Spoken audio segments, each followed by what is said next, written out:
找回人缘，假扮朋友和我们聊天，结果但我跟他的聊天记录怎么会在你这个手机上？没。跟我聊天的是不是你？再讲一遍，是不是你啊？是谁？来打电话给他。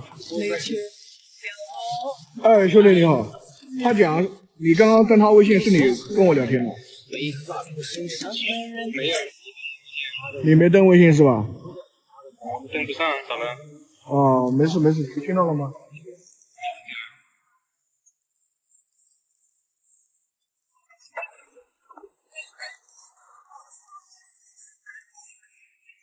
？OK， 兄弟们，废话不多说，我们直接开始啊！今年的1月20号呢，一个价值499元的 DNF 账号被我们本期的主角睡眠哥给卖了出去。至于为什么叫睡眠哥呢？兄弟们看到后面自然就晓得了。睡眠哥把号挂上去的时候，还在标题上特地注明了不想玩了。结果到了3月31号啊，这号又给睡眠哥找回去了。客服的电话、短信呢，全都石沉大海。那赔付买家后，在4月24号，我们便直接出发前往睡眠哥的户籍地。到了村子，打听了几户人家之后，虽然没有问到相关信息，但我们发现这村子的狗狗覆盖率有点高哦。呼呼，对于狗狗爱好者来说，真的好幸福耶！你认识这个人吗？你怎么这么凶啊？他凶不干？凶的。有姓氏的吗？姓我的是姓。都是。我在家狗名儿子。金毛。和可爱的鸡毛一家互动了一会儿后，我们赶紧切换回工作模式，通过搜索睡眠哥预留的手机号加上了微，但对方却表示自己是睡眠哥的同学，自己也联系不上他。行吧，沟通无果，我们便继续来到下一户人家。哎，终于给我们打听到了睡眠哥的行踪。他是哪个队的？这个吧？不就这个吗？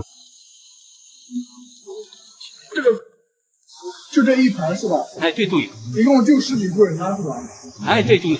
大爷和我们说啊，睡眠哥的父母早已离异，睡眠哥本人呢也好久没回村子了，但印象中好像听他家人提过，睡眠哥住在县城里的某小区。我们呢便准备直接去该小区附近打听睡眠哥的行踪。在聊天期间呢，天空下起了雷阵雨，大爷很热心的搬来了椅子，让我们等雨小一些再出发。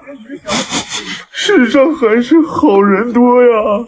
雨停了之后，我们作别大爷，立即驱车前往了大爷所说的小区。到了地方后，我们先进了附近的几家网吧打听，但都一无所获。你还帮我看一下那个在不在这边上网？没有，他不是这边的会员。好，谢谢。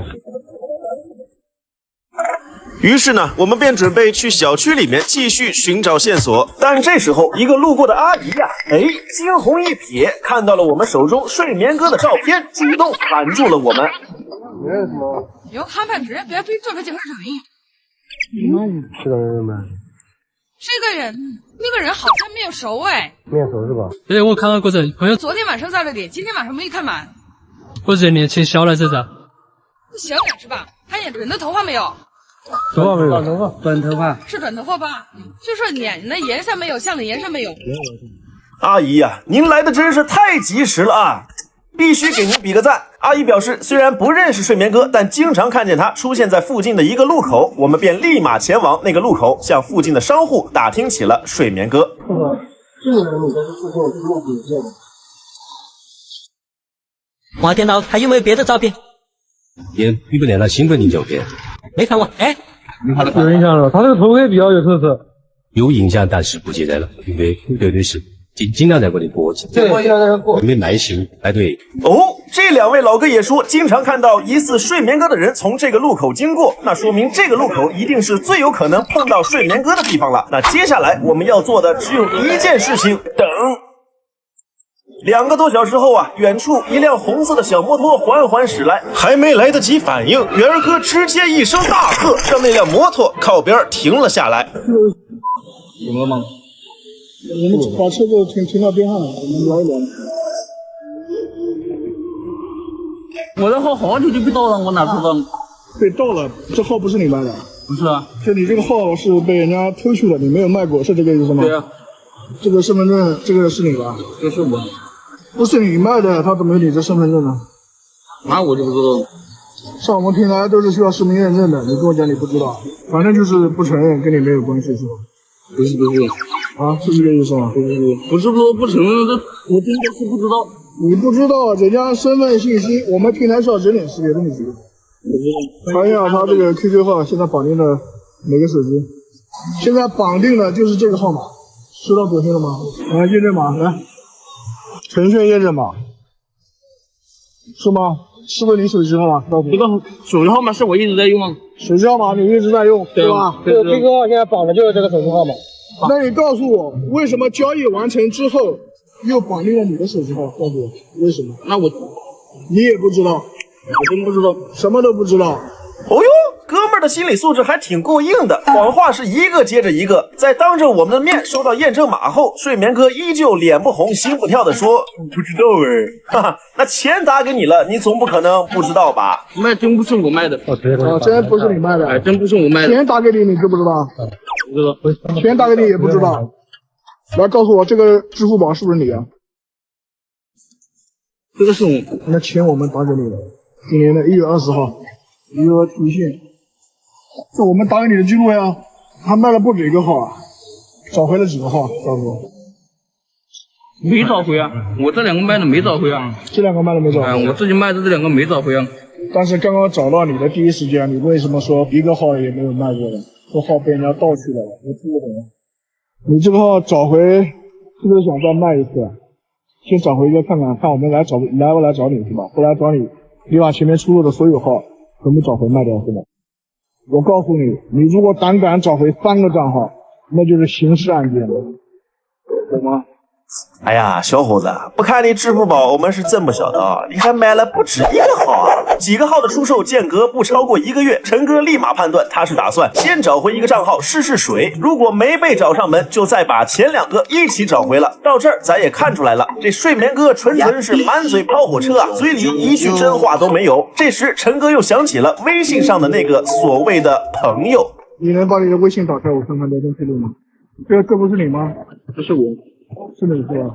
这个微信是我在用。这是不是你啊？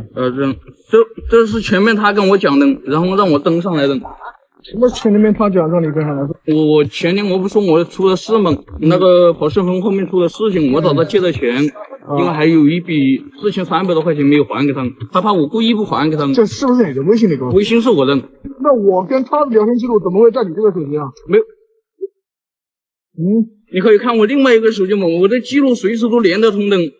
这个手机不什么都没有吗？备用的手机，我把那个微信卸载了。你备用手机什么都没有，那怎么可能突然卸载了呢？你如果说正常用这个手机登的话，为什么会卸载？你告诉我。这个备用手机是我爸的，不管是谁的，为什么会卸载？你告诉我。你不讲你那个微信刚刚是你朋友登的吗？打个电话给他。这时候不去睡觉了，电话都没打，你怎么知道他睡觉了呢？我今天还非要找到谁跟我聊天的，好吧？哎，兄弟你好，我刚刚跟他聊天的，他讲你刚刚登他微信是你跟我聊天的，你没登微信是吧？登不上，你登上他微信，你登不上他微信，确定啊？咋了？哦，没事，我跟他在一起，你听到了吗？对，我是他朋友，玩地下城的朋友，人在我边上哎，那你跟他讲一下吧。对，我地下城我不说，我原先我以为号卖了嘛，还人家好这边盗了，我没得空个号，买后一看有空再和你玩，再和你上去帮。你刚刚是在赌他会不会接电话是吧？没有啊，这不显而易见的吗？他一接就录像了呀，你是不是很惊讶啊？在回家的路上被我们找到了，不是？他这个我真没干过呀。怎么没干过呢？绑定在你手机上，你怎么不是你没干过呢？不是你干的，怎么会绑定在你的手机号上？刚刚我们现场核实那个手机号，你收没收到验证码？告诉我，收到了是吧？那不是你干的，是谁干的？但是通过刚刚到现在的表现，你一直在撒谎，不是吗？你当我们好忽悠啊？我们千里迢迢从南京跑过来，先到你老家，又到这里来找你，我们的决心这么大，你觉得我们好忽悠吗？所有证据我们这边都有，而你从头到尾在撒谎。随着哥们儿撒的谎被咱陈哥一个个戳穿啊，他的话也是越来越少。这时候天空又飘起了雨，但咱睡眠哥已经连躲雨都忘记了。往这边站一站，淋雨。还把那个梯子乱七八糟的刷干净。卖你也不承认卖的，找回也不承认找回的，是这个意思吗？你说尾号364那个号我确实没卖过，告诉我钱为什么打给你？而且这个钱给你用掉了哦，没话讲了是吧？你好，联系到您请讲。你好，我报个道歉。是哪报警？我不是我，我们是领交易平台引进过来的，然后就这个人在我们平台卖的这个游戏账号，然后又把这个游戏账号找。